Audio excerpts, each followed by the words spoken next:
ଆମର ଓଡ଼ିଶାର ଗର୍ବ ଗୌରବ ଜ୍ୟୋତିର୍ବିଦ ପଠାଣି ସାମନ୍ତଙ୍କର ଆଜି ଜନ୍ମଦିନ। ଆଜି 190ତମ ଜନ୍ମଦିନ। ତାକୁ ଆମେ ମହାସମାରୋହରେ ପାଳନ କରୁଛୁ। ଆମେ ଆଜିର ଦିନରେ ସାରା ଓଡ଼ିଶାରୁ 30 ଜଣ ମହାକାଶ ଗବେଷଣା ଇସ୍ରୋକୁ ପଠାଉଛୁ ଷ୍ଟୁଡେଣ୍ଟମାନଙ୍କୁ ବାଛିକିରି। ସେମାନେ ମହାକାଶ ଇସ୍ରୋର ଆଉ ସେଣ୍ଟରକୁ ଯିବେ, ସେଠୁ ଜ୍ଞାନ ଆହରଣ କରିବେ। ଏଇଟା ସେମାନଙ୍କ ପାଇଁ ଗୋଟେ ବହୁତ ବଡ଼ ଉତ୍ସାହ ହେବ।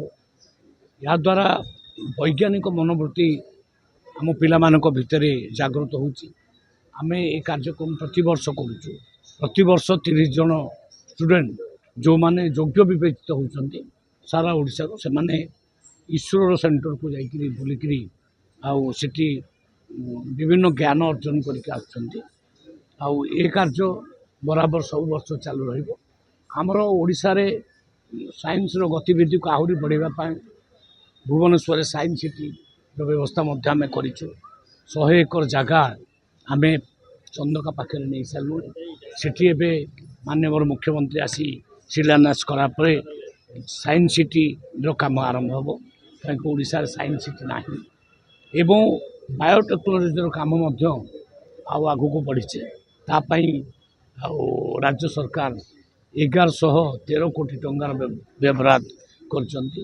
ବାୟୋଟେକ୍ନୋଲୋଜିର ବହୁତ ସମ୍ଭାବନା ରହିଛି ଓଡ଼ିଶାରେ। ଆଉ ତା ସହିତ ଆଉ ଡିପାର୍ଟମେଣ୍ଟ ଅଫ୍ ମ୍ୟାଥମେଟିକ୍ସ, ତାର ଉନ୍ନତି ପାଇଁ ଆମେ ଲାଗିଛୁ। ଏବଂ କେମିଷ୍ଟ୍ରିର ମଧ୍ୟ ଗୋଟେ ଡିପାର୍ଟମେଣ୍ଟ ଆମେ ଇନଷ୍ଟିଚ୍ୟୁଟ୍ ଅଫ୍ କେମିଷ୍ଟ୍ରି କରିବା ପାଇଁ ମଧ୍ୟ ଚେଷ୍ଟାରତ।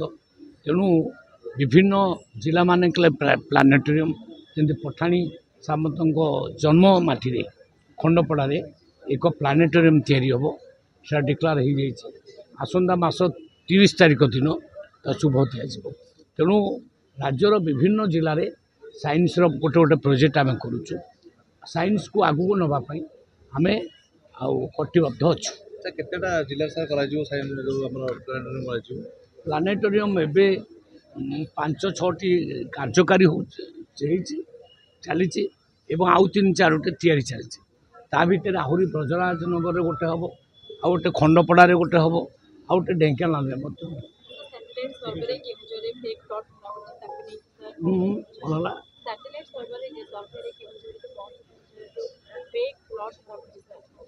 ଆମର ପୋଷାକ ଅଛି।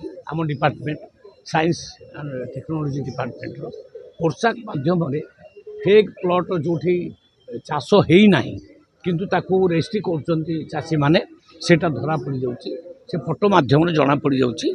ସେଥିରେ ଅନେକ ଏବେ ଦେଖିବାକୁ ମିଳିଛି ଗଭର୍ଣ୍ଣମେଣ୍ଟ ଜାଗା ଗୁଡ଼ାକ ରେଜିଷ୍ଟ୍ରି ହେଇଛି, ନଦୀ ରେଜିଷ୍ଟ୍ରି ହେଇଛି, ସମୁଦ୍ର ରେଜିଷ୍ଟ୍ରି ହେଇଛି, ଗଭର୍ଣ୍ଣମେଣ୍ଟ ଜାଗା ରେଜିଷ୍ଟ୍ରି ହେଇଛି। ଏଗୁଡ଼ା ସବୁ ଧରା ପଡ଼ିଛି। ସେଗୁଡ଼ାକୁ ଆମେ କ୍ୟାନସେଲ୍ କରୁଛୁ। ସେଗୁଡ଼ା ଉପରେ ଆମେ ଆଉ କୌଣସି ପ୍ରକାର ଟୋକନ୍ ଇସ୍ୟୁ କରିବୁ ନାହିଁ। ସେଇ ସାଇନ୍ସ ମାଧ୍ୟମରେ ଏଗୁଡ଼ାକ ସବୁ ଧରା ପଡ଼ୁଛି।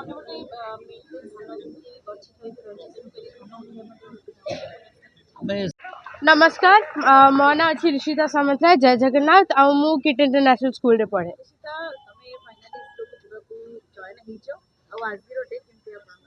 आजिर day is one of the most memorable days of my life.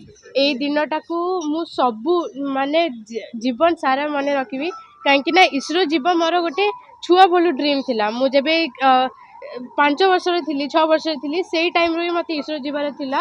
आउ ए दिनटा मो पाई बहुत बहुत बहुत बेसी मेमोरेबल अछि।